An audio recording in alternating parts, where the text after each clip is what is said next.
आम पार्टी की सरकार होनी सी, अजे वोटां पैणियां सी। उदों भगवंत मान कहता सी कि मैं मुख मंत्री बनदियां सार ही 2 दिनों के अंदर गुरु ग्रंथ साहब के दोषियों जिहड़ा वा वो कटहरे खड़ा करांगे, कानून के कटहरे जनतक करांगे। कौन ये मगर भगवंत मान नूं सिख संगतां भाई साहब भाई अमरीक सिंह की अगवाई दे विच जात पत्र देण आईआं सी भी तैनूं याद करा दईए कि तुसीं कौम दे नाल सिख कौम दे नाल वादा कीता सी।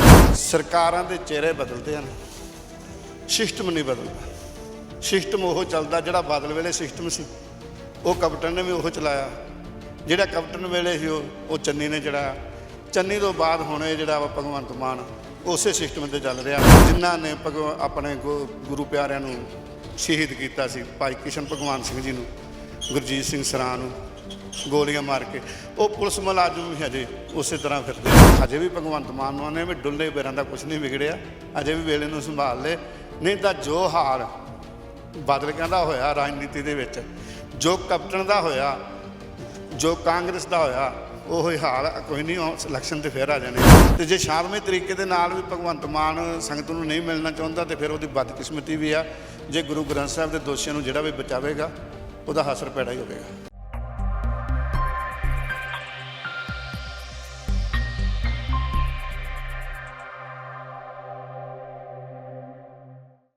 2015 ਤੋਂ ਲੈ ਕੇ ਲਗਾਤਾਰ ਸ਼੍ਰੀ ਗੁਰੂ ਗ੍ਰੰਥ ਸਾਹਿਬ ਮਹਾਰਾਜ ਜੀ ਦੀਆਂ ਬਿਰਬੀਆਂ ਹੁੰਦੀਆਂ ਨੇ, ਪਰ ਜਿਹੜੀਆਂ ਸਰਕਾਰਾਂ ਨੇ ਕਿਤੇ ਨਾ ਕਿਤੇ ਜਿਹੜਾ ਆਪਣਾ ਧਿਆਨ ਗੁਸਰਾ ਕਰ ਦਿੰਦੀਆਂ ਨੇ, ਉਸ ਦੇ ਵੱਲੇ ਧਿਆਨ ਨਹੀਂ ਦਿੱਤਾ ਜਾਂਦਾ ਕਿ ਇਹਨਾਂ ਬਿਰਬੀਆਂ ਹੋਣ ਦਾ ਕਾਰਨ ਕੀ ਹੈ, ਕਿਉਂ ਸੁਹਿਰਦਗੀ ਦੇ ਨਾਲ ਇਹਨਾਂ ਮਸਲਿਆਂ ਨੂੰ ਨਹੀਂ ਵਿਚਾਰਿਆ ਜਾਂਦਾ। ਆਮ ਆਦਮੀ ਪਾਰਟੀ ਸੱਤਾ ਵਿੱਚ ਆਉਣ ਤੋਂ ਪਹਿਲਾਂ ਬਹੁਤ ਵੱਡੇ ਦਾਅਵੇ ਕਰਦੀ ਸੀ। ਆਪ ਸੁਪਰੀਮੋ ਅਰਵਿੰਦ ਕੇਜਰੀਵਾਲ ਦੇ ਜਦੋਂ ਬਿਆਨਾਂ ਨੂੰ ਦੇਖਿਆ ਜਾਂਦਾ ਤਾਂ ਕਹਿੰਦੇ 24 ਘੰਟੇ ਦੇ ਵਿੱਚ ਜਿਹੜਾ ਇਹ ਦੋਸ਼ੀਆਂ ਨੂੰ ਕਟਹਿਰੇ ਦੇ ਵਿੱਚ ਉਹਨਾਂ ਨੂੰ ਸਖਤ ਸਜ਼ਾਵਾਂ ਦਿੱਤੀਆਂ ਜਾ ਸਕਦੀਆਂ ਨੇ। ਪਰ ਸਿੱਖ ਜਥੇਬੰਦੀਆਂ ਦੇ ਵੱਲੋਂ ਭਾਈ ਅਮਰੀਕ ਸਿੰਘ ਅਜਨਾਲਾ ਦੀ ਅਗਵਾਈ ਦੇ ਵਿੱਚ ਸ੍ਰੀ ਅੰਮ੍ਰਿਤਸਰ ਸਾਹਿਬ ਤੋਂ ਚੱਲ ਕੇ ਅੱਜ ਚੰਡੀਗੜ੍ਹ ਅਤੇ ਮੋਹਾਲੀ ਦੇ ਬਾਰਡਰ ਦੇ ਉੱਪਰ ਜਿਹੜਾ ਪੁਲਿਸ ਨੇ ਬੈਰੀਕੇਡਿੰਗ ਕੀਤੀ ਹੋਈ ਹੈ, ਇੱਥੇ ਰੁਕੇ ਹੋਏ ਨੇ। ਮੰਗ ਕੀ ਹੈ? ਸੀਐਮ ਭਗਵੰਤ ਮਾਨ ਦੇ ਨਾਲ ਮਿਲ ਕੇ ਉਹਨੂੰ ਜਿਹੜਾ ਹੈ ਇੱਕ ਯਾਦ ਪੱਤਰ ਦੇਣਾ, ਕਿਉਂਕਿ ਕੀਤੇ ਹੋਏ ਵਾਅਦੇ ਕਿਤੇ ਨਾ ਕਿਤੇ ਵਿਸਰ ਜਾਂਦੇ ਨੇ, ਤਾਂ ਉਹਨਾਂ ਵਾਅਦਿਆਂ ਨੂੰ ਯਾਦ ਕਰਵਾਉਣਾ। ਸਾਡੇ ਨਾਲ ਸਰਦਾਰ ਸੁਖਵਿੰਦਰ ਸਿੰਘ ਨੇ ਲੰਬੇ ਸਮੇਂ ਤੋਂ ਜਿਹੜਾ ਹੈ ਸਿੱਖ ਸੰਘਰਸ਼ਾਂ ਦੇ ਵਿੱਚ ਨਿਤਰਦੇ ਰਹਿੰਦੇ ਨੇ। ਸਭ ਤੋਂ ਪਹਿਲਾਂ ਭਾਈ ਸਾਹਿਬ ਦੇ ਨਾਲ ਗੱਲਬਾਤ ਕਰ ਲੈਣੇ। ਸਵਾਗਤ ਹੈ ਜੀ। ਵਾਹਿਗੁਰੂ ਜੀ का खालसा वाहिगुरू जी की फतेह जी। ਭਾਈ ਸਾਹਿਬ ਜੀ, ਸਭ ਤੋਂ ਪਹਿਲਾਂ ਵੱਡਾ ਸਵਾਲ ਹੈ, ਕਿਹੜੀਆਂ ਮੰਗਾਂ ਨੇ? ਮੰਗਾਂ ਇਹੋ ਹੀ ਹੈ ਕਿਉਂਕਿ 2015 ਤੋਂ ਚੱਲ ਰਹੀਆਂ। ਉਹ ਪਹਿਲਾਂ ਬਾਦਲ ਸਰਕਾਰ ਸੀ, ਉਹਦੇ ਵਕਤ ਇਹ ਘਾਰਾ ਹੋਇਆ, ਗੁਰੂ ਸਾਹਿਬ ਦਾ ਨਰਾਦਰ ਹੋਇਆ, ਗੁਰੂ ਸਾਹਿਬ ਦੇ ਸਰੂਪ ਚੋਰੀ ਹੋਏ ਗੁਰਜਵਾਰ ਸਿੰਘ ਵਾਲੇ ਤੋਂ।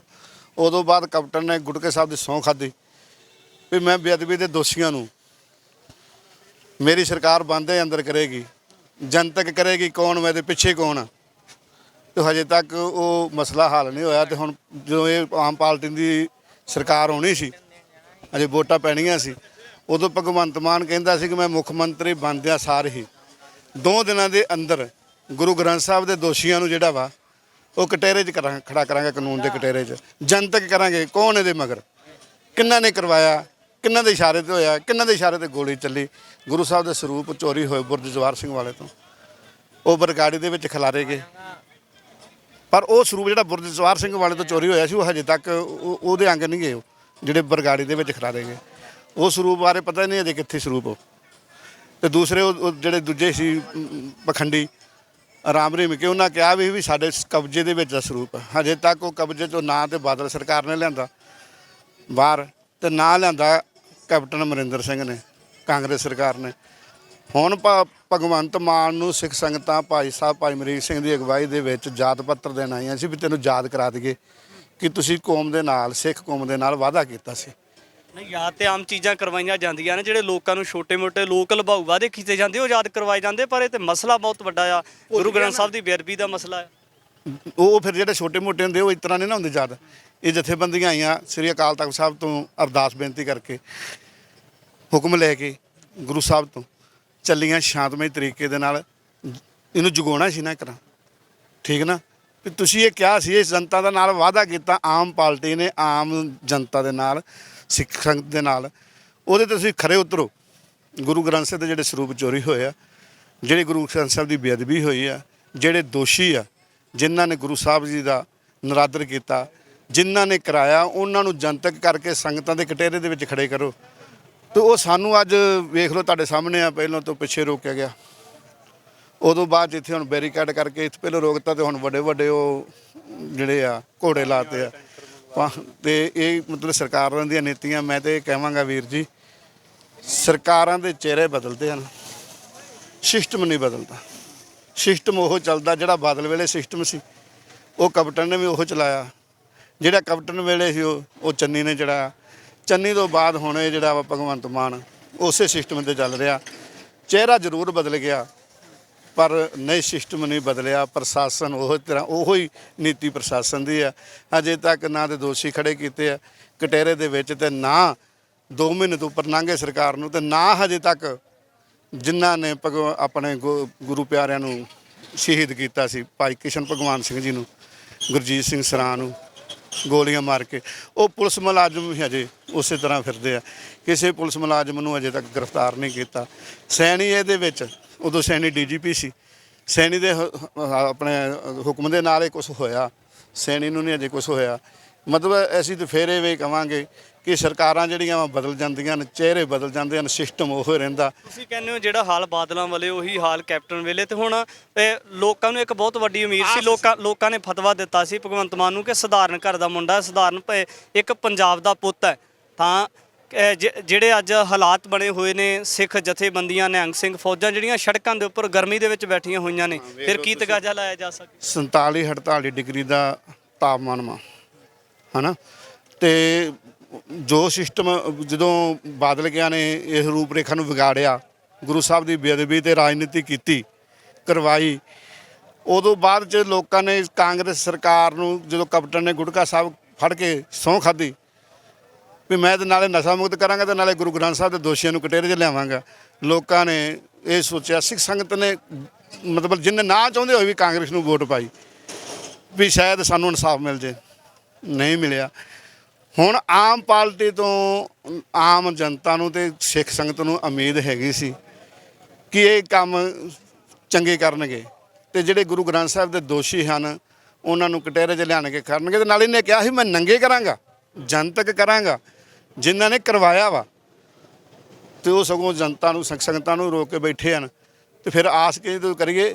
ਅਸੀਂ ਇਹ ਹਜੇ ਵੀ ਭਗਵੰਤ ਮਾਨ ਨੂੰ ਆਨੇ ਵੀ ਡੁੱਲੇ ਬੇਰਾਂ ਦਾ ਕੁਝ ਨਹੀਂ ਵਿਗੜਿਆ, ਅਜੇ ਵੀ ਵੇਲੇ ਨੂੰ ਸੰਭਾਲ ਲੈ। ਨਹੀਂ ਤਾਂ ਜੋ ਹਾਲ ਬਦਲਕਿਆਂ ਦਾ ਹੋਇਆ ਰਾਜਨੀਤੀ ਦੇ ਵਿੱਚ, ਜੋ ਕੈਪਟਨ ਦਾ ਹੋਇਆ, ਜੋ ਕਾਂਗਰਸ ਦਾ ਹੋਇਆ, ਉਹ ਹੀ ਹਾਲ ਕੋਈ ਨਹੀਂ। ਇਲੈਕਸ਼ਨ ਤੇ ਫਿਰ ਆ ਜਾਣੇ ਆ। ਤੇ ਸਿੱਖ ਸੰਗਤਾਂ ਦੇ ਹਿਰਦੇ 'ਚੋਂ ਜਿਹੜੀ ਬੇਅਦਬੀ ਵਾਲਾ ਵਾ ਇਹ ਨਹੀਂ ਨਿਕਲਣਾ। ਲੋਕ ਕਹਿੰਦੇ ਔਰਤਾਂ ਦੇ ਨਾਲ ਵਾਅਦਾ ਕੀਤਾ 1000 ਰੁਪਇਆ ਦੇਵਾਂਗੇ, ਉਹਦੇ ਵਾਸਤੇ ਖਜ਼ਾਨਾ ਖਾਲੀ ਹੈ, ਖਜ਼ਾਨਾ ਭਰਨਾ ਪਵੇਗਾ, ਫਿਰ 1000 ਦਿੱਤਾ ਜਾਊਗਾ। ਪਰ ਜਿਹੜੇ ਦੋਸ਼ੀ ਨੇ, ਜਿਨ੍ਹਾਂ ਨੂੰ ਕਟਹਿਰੇ ਵਿੱਚ ਖੜਾ ਕਰਨਾ, ਜਿਨ੍ਹਾਂ ਨੂੰ ਸਜ਼ਾਵਾਂ ਦੇਣੀਆਂ, ਕਿ ਉਹਦੇ ਵਾਸਤੇ ਵੀ ਖਜ਼ਾਨਾ ਭਰਨ ਦੀ ਜ਼ਰੂਰਤ ਹੈ? ਨਹੀਂ, ਇਹ ਤੇ ਆਪਾਂ ਚਲੋ ਉਸ ਵਿਸ਼ੇ 'ਤੇ ਆਪਾਂ ਜਾਣਾ ਨਹੀਂ, ਪਰ ਇਹਦੇ 'ਤੇ ਜਿਹੜਾ ਸਿੱਧਾ ਹੀ ਆ ਕਿ ਗੁਰੂ ਗ੍ਰੰਥ ਸਾਹਿਬ ਦੇ ਜਿਹੜੇ ਦੋਸ਼ੀ ਆ, ਪਤਾ ਵੀ ਲੱਗ ਚੁੱਕਾ, ਸਿੱਟਾਂ ਬਣ ਚੁੱਕੀਆਂ। ਪਹਿਲੋਂ ਬਾਦਲ ਵੇਲੇ ਵੀ ਇੱਕ ਸਿੱਟ ਬਣੀ ਸੀ, ਕਮਿਸ਼ਨ ਬਣਿਆ ਸੀ ਆਪਣੇ ਉਹ ਜਸਟਿਸ, ਨਾ ਪਹਿਲਾਂ ਦੂਜਾ ਬਣਿਆ ਸੀ ਆਪਣੇ ਦਾ ਬਾਦਲ ਸਰਕਾਰ ਦੇ ਵੇਲੇ, ਉਹ ਮੈਨੂੰ ਜੋਰਾ ਸਿੰਘ ਜੀ ਦਾ, ਜੋਰਾ ਸਿੰਘ ਦਾ ਬਣਿਆ ਸੀ। ਉਦੋਂ ਬਾਅਦ 'ਚ ਕਮਿਸ਼ਨ ਰਣਜੀਤ ਸਿੰਘ ਬਣਿਆ, ਉਦੋਂ ਬਾਅਦ ਸਿੱਟਾਂ ਬਣੀਆਂ। ਹੁਣ ਵੀ ਇਹਨਾਂ ਵੀ ਬਣਾਈ ਨਵੀਂ ਸਿੱਟ ਆਣ ਕੇ, ਨਤੀਜਾ ਕੋਈ ਨਹੀਂ ਕੱਢਿਆ ਇਹਨਾਂ ਨੇ। ਮਤਲਬ ਇੱਥੋਂ ਲੱਗਦਾ ਵਾ ਕਿ ਇਹ ਸਰਕਾਰਾਂ ਜਿਹੜੀਆਂ ਵਾ ਮਿਲੀ ਭੁਗਤਾ ਸਾਰਿਆਂ ਦੀ, ਨੰਗੇ ਚਿਹਰੇ ਇਹਨਾਂ ਦੇ ਹੋ ਰਹੇ ਆ। ਤੇ ਮੈਂ ਜਿਹੜੀ ਗੱਲ ਅੱਗੇ ਕੀਤੀ ਆ, ਸਿਸਟਮ ਨਹੀਂ ਬਦਲਿਆ, ਪ੍ਰਸ਼ਾਸਨ ਉਹੋ ਹੀ ਆ, ਪ੍ਰਸ਼ਾਸਨ ਦਾ ਰਵੱਈਆ ਸਿੱਖ ਸੰਗਤ ਦੇ ਪ੍ਰਤੀ ਉਹੋ ਹੀ ਆ। ਬੜੇ ਸ਼ਾਂਤਮਈ ਤਰੀਕੇ ਨਾਲ ਇੱਥੇ ਨਾ ਕਿਸੇ ਨੇ ਨਾਅਰਾ ਲਾਇਆ, ਅਮਨ ਪਸੰਦ ਆਏ ਸਾਰੇ, ਬਿਲਕੁਲ ਸ਼ਾਂਤਮਈ ਤਰੀਕੇ ਦੇ ਨਾਲ। ਤੇ ਜੇ ਸ਼ਾਂਤਮਈ ਤਰੀਕੇ ਦੇ ਨਾਲ ਵੀ ਭਗਵੰਤ ਮਾਨ ਸੰਗਤ ਨੂੰ ਨਹੀਂ ਮਿਲਣਾ ਚਾਹੁੰਦਾ ਤੇ ਫਿਰ ਉਹਦੀ ਬਦਕਿਸਮਤੀ ਵੀ ਆ। ਜੇ ਗੁਰੂ ਗ੍ਰੰਥ ਸਾਹਿਬ ਦੇ ਦੋਸ਼ੀਆਂ ਨੂੰ ਜਿਹੜਾ ਵੀ ਬਚਾਵੇਗਾ ਉਹਦਾ ਹਸਰ ਪੈੜਾ ਹੀ ਹੋਵੇਗਾ।